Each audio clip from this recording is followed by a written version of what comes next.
Good morning, everyone. So it is the next day and an update is long overdue. So let's begin. So last night I finished Wildfire by Hannah Grace. This is the second book in the Maple Hill series by her. The first book is Icebreaker. That's a hockey romance, college romance, enemies to lovers, found family. So this book is about Russ and Aurora. Russ is also on the hockey team, but it's not a hockey romance. Him and Aurora have a one-night stand at an end of the year party at the hockey house. They hook up thinking that they're never ever gonna see each other again, and then it turns out they're actually both working at the same sleepaway camp for the whole entire summer. So it is forced proximity, I guess a one-night stand trope, and then it's also forbidden love because they are not allowed to date. There is a no fraternization rule at their camp that they're working at. The camp counselors aren't allowed to hook up or date each other. So we kind of get to see them sneak around and it's a secret and things like that. I would rate this book a 4 out of 5. I really loved Russ. His personality was a total 180 from Nathan Hawkins from the first book, which I really appreciated because since this book wasn't centered on hockey, it didn't feel too repetitive to Icebreaker, if that makes sense. It was a nice change of pace. However, I did really miss seeing the found family that we got in the first book. I missed the characters that I'd grown to love from Icebreaker, but we kind of get that found family trope at the camp because there's other camp counselors around. But I would have loved to see more Henry and JJ. We kind of see pieces of them, but not as much as we did in the first book, obviously. So, yeah, 4 out of 5, highly recommend. It was such a cute and fun romance. Even though it takes place during the summer at a sleepaway camp, it just gave me fall cozy vibes, if that makes sense. So highly recommend picking it up despite it being centered around summer. Moving on to what I'm currently reading. So for some reason at 6 in the morning, I just had the odd desire to wake up and start reading Checkmate by Ali Hazelwood. This is her first ever YA novel, and it's about Mallory and Nolan. So Mallory used to play chess. She was basically a prodigy. However, at the age of 14, she decided that she no longer wanted to play chess just because there's a lot of memories associated with the game, and it's kind of traumatic for her. But her family has fallen onto desperate times. She really needs money to support her family, things like that. And so she decides to take an internship to play chess because of that. And so now she's kind of forced back into this world that she hasn't been a part of for quite a while. And it's kind of bringing back past memories, things like that. And then Nolan is kind of the top person in the chess world. He is basically a celebrity, and she defeats him. Her first game back, she defeats him. And so that causes kind of a rivalry, I want to say. So it's kind of rivals to lovers.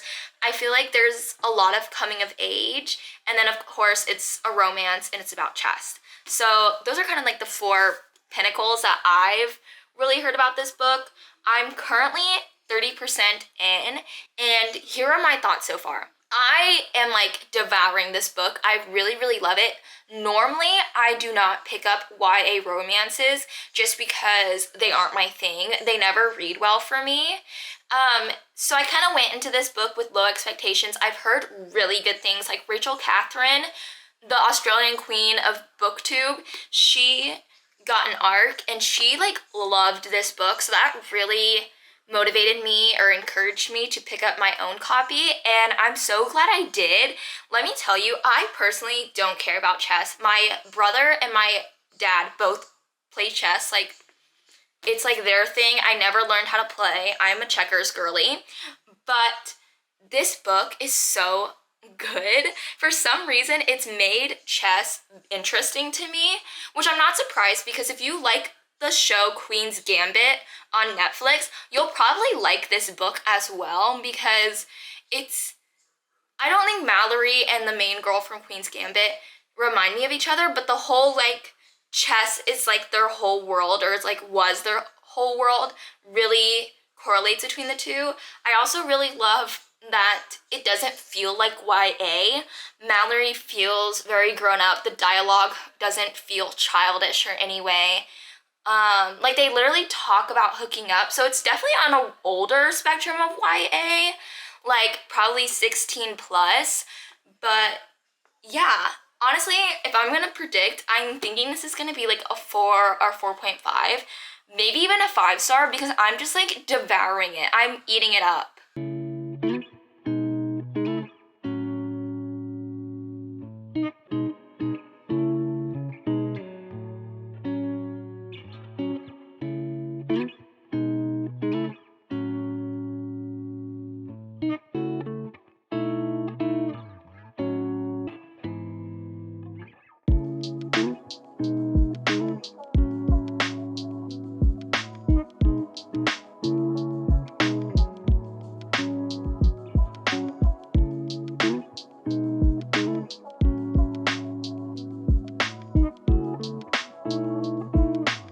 Mallory is starting to piss me off because she is so delusional.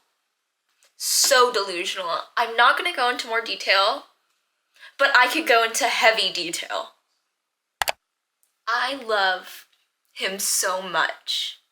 Nolan Sawyer. Wow.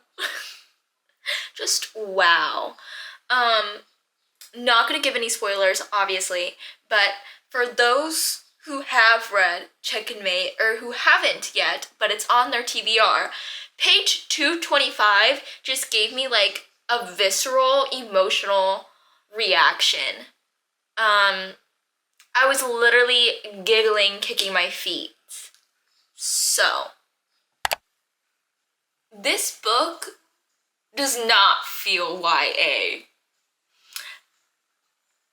How is this book YA? Oh my... Chapter 21, everyone. Chapter 21. So I just finished reading Checkmate by Ali Hazelwood, and I honestly don't know what to rate it. I don't know if it's a 4.5 or a 5-star, just because the ending left me a little bit dissatisfied. Like, I really wanted more. I wanted to know more about the characters and like what they're doing now, things like that. But I don't know if that's just because Ali Hazelwood is such a good author and a good writer that she made me emotionally invested into these characters. And that's why I wanted more, just because I loved the characters and I loved this universe that they were in. So yeah, that's where I'm at right now. But the reason why I kind of want to give it a 5-star, like that's like why I'm going back and forth, is because this book made me feel things that a book hasn't made me feel in such a long time.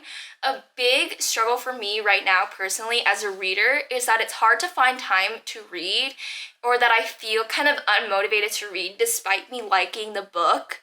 And this book really just said, put down everything else in your life, Grace. Like, just push it back, postpone it, and just sit in bed and read me. That's what that book did to me. Like, I can't remember the last time I just sat in my bed, ignored all my like commitments just to read. And that's what that book did to me. So that's why I'm kind of leaning towards 5 stars, but the ending is just like my one hang up. So I'm really gonna sit back and like reflect on everything before I solidify a rating. But I did really, really love this book. I thoroughly enjoyed it. Honestly, it didn't feel like a YA book at all. Like there's some spicy scenes. Like honestly, I think it's more of an adult romance that's closed door. Looking back, I think it's more of a coming of age story about Mallory and what she's going through, her grief, her guilt that she's facing, and then also her relationship with her family and her relationship with Chess. And then there's also, yeah, a subplot of romance sprinkled in there. And don't get me started, I loved Nolan Sawyer. Was it weird reading a book with my boyfriend's first name in it? Yes. But I kind of took it as the opportunity to just read it like I'm reading fan fiction. Like, I just self-inserted myself, and this was just a different universe where my boyfriend and I are chess prodigies, and I ate it up. Let me talk about Nolan Sawyer for a minute. He is the definition of he falls first trope. One little blonde girl beat him at chess, and he's like, yep, that's the one for me. I'm done, folks. Like, it's her. And I ate it up. I just love it. I just love him so much. I really wish we got his POV. I would have loved to see how obsessed he was, but yeah. So I am fully aware that I look like a naked, wet mole rat right now, but we're choosing to move past it and to ignore it. So for our next book, I have chosen to read Love Redesigned by Lauren Asher. It was between this book or Things We Left Behind by Lucy Score, which is the third and final book of the Knock 'Em Out series. However, I am deathly afraid to read that book because of how much mixed reviews it gets, especially because Lucian and Sloane were the couple that I was looking forward to the most. I had such high expectations and hopes for their book, and for people to be like, oh my gosh, I hated this book, really, really scares me. So I'm not touching that book until I am emotionally ready. Until then, I will just be living in ignorant bliss. So, back to Love Redesigned. This book takes place in Lake Wisteria. That's the same town that The Final Offer takes place in. That's the final book of the Dreamland Billionaire series, which I loved. This book is a little bit chunkier than the other two, which I'm a little bit scared of, just because today is Saturday and tomorrow I have big plans to not read all day. I have to actually be an active member in society and be productive, so I won't have that much time to read it. So we probably won't finish this book today in this vlog, but never say never, because who knows? Who knows what will happen? Maybe I'll just read at superhuman speed. But yeah. So it's been about 2 hours since I've last updated you guys, but I am 99 pages into Love Redesigned, and honestly, not much has happened, but I figured I'd give you guys a little synopsis of the book anyways. So this is a dual POV book about Julian and Dahlia. They are basically, I want to say, childhood friends slash rivals. Their families are friends, like really close friends. Like they have family dinners every Sunday, kind of close, and they've really grown up together. And it's second chance, and Julian owns this very successful construction company, and he was also basically one of the founders of Zillow in this universe. And then Dahlia is a famous interior designer. She had a like reality fixer-upper show with her ex-fiance Oliver, who came from a very like prestigious family, and basically Dahlia is back in Lake Wisteria because of her broken engagement. She just has a lot of mental health issues she wants to work on, and really just take this like time to heal from her broken engagement and some things that she is going through. And so basically Julian's mom is like, hey, you need to be nice to Dahlia and maybe trying to get her out of this funk. So you guys need to work on something together. Like, please ask her to work on a project with you to help her get out of this funk. And Julian's like, please, no, I don't want to do that. But he loves his mom so much that he reluctantly agrees. And they are basically going to work on fixer-upping this like old Victorian lake house. And I think this is going to be so much fun because I love fixer-upper. I was such a fixer-upper girly with like my mom, and I loved watching that show. My boyfriend and I were literally Chip and Joanne for Halloween one year, so I'm super excited. I honestly can't wait to get into like the nitty-gritty of this book. And one thing that I just love about Lauren Asher's writing is how she brings mental health into her book and just trying to destigmatize therapy, things like that, especially for men. But yeah, that's where I'm at in this book so far. So it is the next day. I am still about 100 pages into Love Redesigned by Lauren Asher.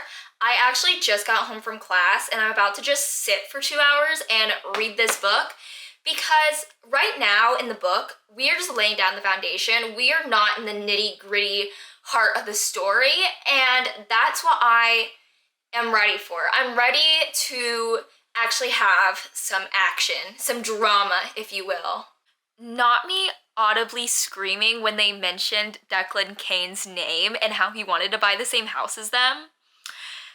I should not feel this way about fictional characters. The mere mention of his name evoked a verbal response. I was just like, oh my gosh!